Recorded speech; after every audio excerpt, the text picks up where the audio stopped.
আজকের গাছের সজনে ডাঁটা দিয়ে মুগ ডাল করব। সো হ্যালো এভরিওয়ান, আমি ইন্দ্রাণী। আমার আরও একটি ব্লগে তোমাদেরকে ওয়েলকাম জানাই। যদি আমার ভিডিওটা ভালো লাগে অবশ্যই একটা কমেন্ট করবে। তো ডালটা যেভাবে করলাম সেটাই তোমাদের সঙ্গে শেয়ার করছি। প্রথমে ডালটা ঘাটে থেকে ধুয়ে নিয়ে এসেছি। ধুয়ে এনে কিছুক্ষণ রেখে দিয়েছিলাম যাতে জলটা একটু শুষে নেয়। তো তারপর কড়াইতে একটু তেল দিয়ে দিয়েছি, সাদা তেল ব্যবহার করেছি এখানে।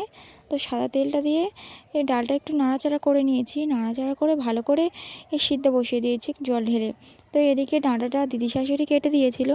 তো সেই ডাঁটাটা আমি ছেঁকে ছেঁকে তুলে নিচ্ছি, একটা থালাতে ছেঁকে তুলে নিচ্ছি। তো ছেঁকে নেওয়ার পরে আমার আরও এখানে আমি একটা পেঁয়াজ কেটে নিয়েছি, একটা বড় সাইজের পেঁয়াজ নিয়েছি, মুগের ডালে দেবো।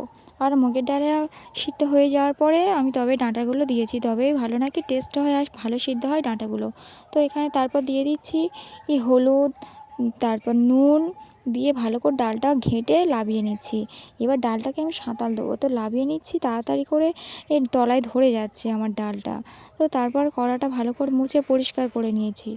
মুছে পরিষ্কার করে নেওয়ার পরে অল্প করে ফোড়ন দিয়েছি, 1 চামচ ফোড়ন, 4টে কাঁচা লঙ্কা কুচে রেখেছিলাম সেই 4টে কাঁচা লঙ্কা, আর যে পেঁয়াজটা কেটে রেখেছিলাম সেই পেঁয়াজটা দিয়ে তারপর সাঁতাল দিয়ে নিচ্ছি ডালটা।